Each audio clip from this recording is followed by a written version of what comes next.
चार की घंटी जैसे ही बजे हर बड़ी खबर रफ्तार पकड़े, क्योंकि हम लाए हैं चार ऐसी दमदार खबर हमारे खास शो चार के चक्रव्यूह में। नमस्कार, कैपिटल टीवी उत्तर प्रदेश देख रहे हैं आप। मैं हूं आपके साथ राधिका राज।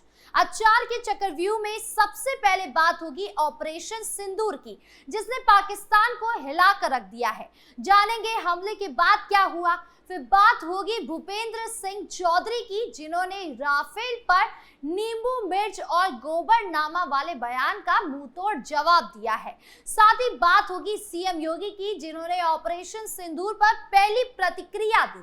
तो क्या बोले सीएम योगी, जानेंगे। और आखिर में बात होगी सपा प्रमुख अखिलेश यादव की, जिन्होंने आगरा में लूट के आरोपी के एनकाउंटर को फर्जी बताया। क्या बोले अखिलेश यादव, बताएंगे आपको।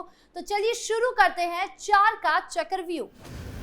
पहली खबर ऑपरेशन सिंदूर से जुड़ी हुई है। दरअसल ऑपरेशन सिंदूर ने पाकिस्तान में हड़कंप मचा दिया है। हमलों के बाद मस्जिदों से लाउडस्पीकर के जरिए ऐलान शुरू हुआ, जिसमें लोगों ने घर छोड़कर सुरक्षित स्थानों पर जाने की अपील की गई। स्थानीय मीडिया के अनुसार सरकार ने मस्जिदों को ये संदेश जनता तक पहुंचाने का निर्देश दिया था। मुजफ्फराबाद और बहावलपुर में बिजली गुल हो गई थी और अस्पतालों में आपातकाल घोषित कर दिया गया। लोग दहशत में बंकरों और सुरक्षित ठिकानों की ओर भागे। सोशल मीडिया पर वायरल वीडियो में आग के गोले और धमाकों की आवाज देखी सुनी जा सकती है, जिसमें कुछ लोग अल्लाहू अकबर चिल्ला रहे थे। तो वहीं यूपी की बात की जाए तो इस घटना के बाद से पूरे उत्तर प्रदेश में रेड अलर्ट घोषित कर दिया गया है। यूपी के डीजीपी प्रशांत कुमार ने इस बात की जानकारी दी है। इसके अलावा उन्होंने सुरक्षा को ध्यान में रखते हुए यूपी पुलिस सहित अन्य सुरक्षा इकाइयों को सुरक्षा मजबूत करने का निर्देश दिया है। वहीं उत्तर प्रदेश के डीजीपी ने एक्स पर एक पोस्ट किया है। डीजीपी ने पोस्ट में लिखा है कि आतंकवादी ठिकानों पर भारतीय सेना के लक्षित हमले ऑपरेशन सिंदूर के बाद उत्तर प्रदेश में रेड अलर्ट घोषित कर दिया गया है। उत्तर प्रदेश पुलिस की सभी क्षेत्रीय इकाइयों को रक्षा इकाइयों के साथ समन्वय करना और महत्वपूर्ण प्रतिष्ठानों की सुरक्षा मजबूत करने का निर्देश दिया गया है। बता दें कि भारतीय सेना ने रात करीब 1:28 पर ऑपरेशन सिंदूर लॉन्च किया था। इसके तहत लाहौर में आतंकवादी हाफिज सईद और बहावलपुर में आतंकी मसूद अजहर के कई ठिकानों को तबाह कर दिया गया। भारतीय सेना ने पीओके के मुजफ्फराबाद, धामोल, कोटली और बाग अड्डे पर भी हमला किया। भारतीय सेना की स्ट्राइक में लश्कर और जैश के करीब 30 आतंकवादी ढेर हो गए। पाकिस्तान में स्ट्राइक के बाद भारत के राष्ट्रीय सुरक्षा सलाहकार अजीत डोभाल ने अमेरिका एनएसए से बात की। उन्होंने इस स्ट्राइक के बारे में जानकारी दी। अजीत डोभाल ने बयान जारी कर बताया कि भारतीय सेना ने सटीक निशाना लगाया और केवल आतंकी ठिकानों को तबाह किया है। वहीं भारत के इस एक्शन पर अमेरिकी राष्ट्रपति डोनाल्ड ट्रंप ने कहा कि उम्मीद करता हूं कि ये सब जल्द खत्म होगा। यानी कुल मिलाकर भारत में जश्न है और पाकिस्तान में कोहराम है। ऐसे में देखना दिलचस्प होगा कि भारत शांत रहेगा या अभी भी और कोई स्ट्राइक बाकी है। बढ़ते अगली खबर की ओर, जहां बात भूपेंद्र सिंह चौधरी की। दरअसल उत्तर प्रदेश बीजेपी अध्यक्ष भूपेंद्र सिंह चौधरी ने कांग्रेस और समाजवादी पार्टी के नेताओं पर तीखा हमला बोला है। उन्होंने कांग्रेस प्रदेश अध्यक्ष अजय राय के हालिया बयान को दुर्भाग्यपूर्ण और सेना के अपमान वाला बताया। साथ ही सपा प्रमुख अखिलेश यादव द्वारा गोबर को लेकर दिए गए बयान को भी सनातन संस्कृति का अपमान करार दिया। वहीं अजय राय ने राफेल विमान को लेकर दिए गए बयान पर जोरदार पलटवार किया। भूपेंद्र सिंह ने कहा कि अजय राय द्वारा राफेल विमान पर नींबू मिर्च का तंज कसना बेहद आपत्तिजनक है।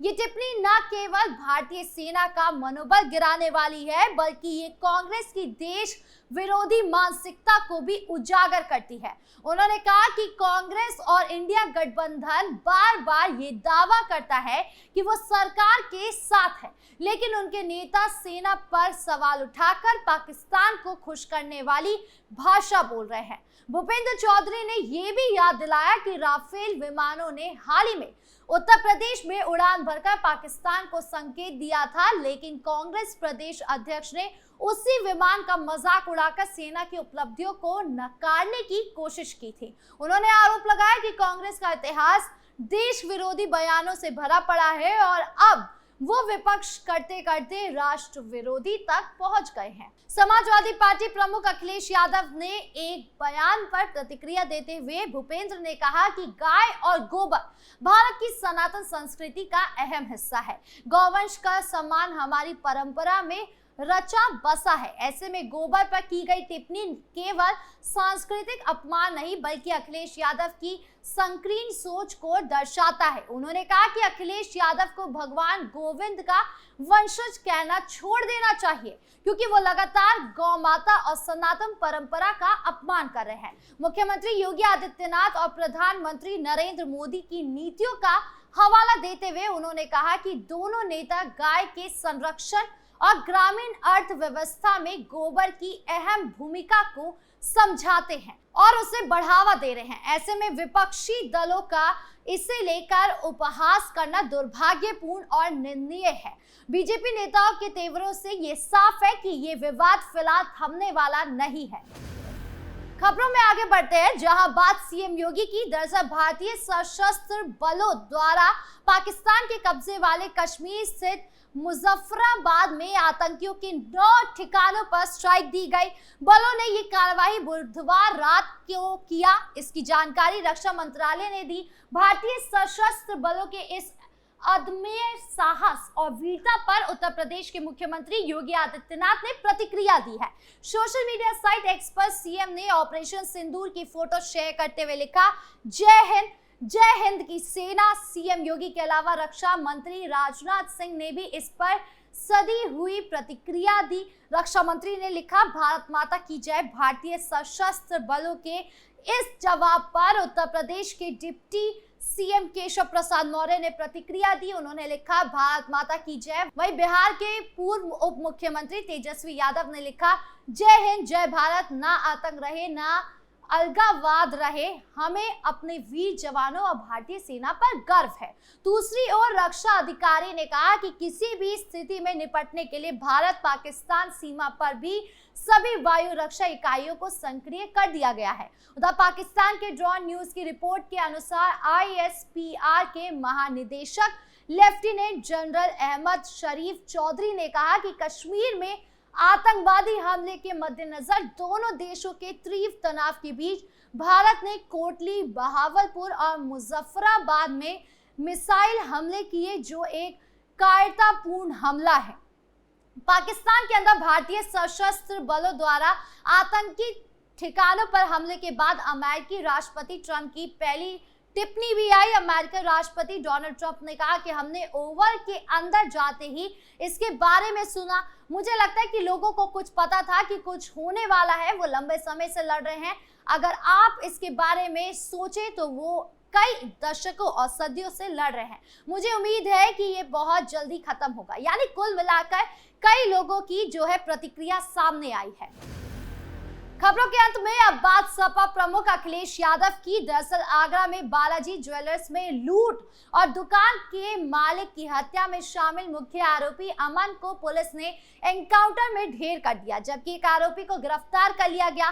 वारदात में शामिल तीसरे आरोपी की तलाश पुलिस कर रही है। आगरा में हुए एनकाउंटर पर सपा प्रमुख अखिलेश यादव ने सवाल उठाया, इसे फर्जी बताया। अखिलेश यादव ने प्रेस कॉन्फ्रेंस पर कहा कि आगरा से एक कार्यकर्ता का फोन आया तो जानकारी हुई कि सरकार के लोगों ने उसका गलत नाम चलवाया है। अखिलेश यादव ने कहा कि जो सरकार एनकाउंटर कर रही है और उसका असली नाम न पता हो, वो फर्जी एनकाउंटर है। अखिलेश यादव ने आरोप लगाया कि ये सरकार जाति विशेष खासकर समाजवादियों को किसान भाई कर रहे कि उन्हें पीड़ा है। अखिलेश यादव ने कहा कि उसके शरीर में पीड़ा है, उसके साथ पीड़ित है। अखिलेश यादव ने आरोप लगाया कि जाति विशेष को बदनाम करने के लिए जानबूझकर नाम चलवाया गया। सपा नेता ने कहा कि जब हमने वहां के लोकल पत्रकारों से पूछा कि ये नाम क्यों चलवाया गया, तो पत्रकारों ने बताया कि पुलिस के हैंडल से ट्वीट किया गया था। जब प्रेस के लोगों ने इसका स्क्रीनशॉट मांगा गया तो उन्होंने इसे मौखिक बताया गया। अखिलेश यादव ने कहा कि पुलिस के बड़े अधिकारी ने पत्रकारों के सामने उसे संबोधित किया है। अखिलेश यादव ने कहा कि जिसे असली नाम नहीं पता है, ऐसे अधिकारी को तत्काल निलंबित कर देना चाहिए। जो बदनाम करना चाहता है, ये आपराधिक कृत्य है। उन्होंने पत्रकारों को धन्यवाद करते हुए कहा कि मुझे खुशी है कि जिन पत्रकारों ने पहले नाम फ्लैश किया और बाद हटा दिया, उन्हें पता है कि पीडीए की सरकार आने वाली है। एक तरफ हिंदुत्व है, एक तरफ पीडीए है। ऐसे में किसकी होगी जीत और किसकी हार, ये देखना दिलचस्प होगा। आपकी इस मामले पर क्या राय है, कमेंट बॉक्स में जरूर बताएं। 4 के चक्रव्यूह में आज खबरों का सिलसिला यहीं खत्म करते हैं। कल फिर मिलेंगे आपसे नई खबरों के साथ। वीडियो अच्छी लगी हो तो लाइक शेयर करें, चैनल को सब्सक्राइब करना ना भूलें और देश की तमाम बड़ी खबरों से जुड़े रहने के लिए देखिए कैपिटल टीवी उत्तर प्रदेश। नमस्कार।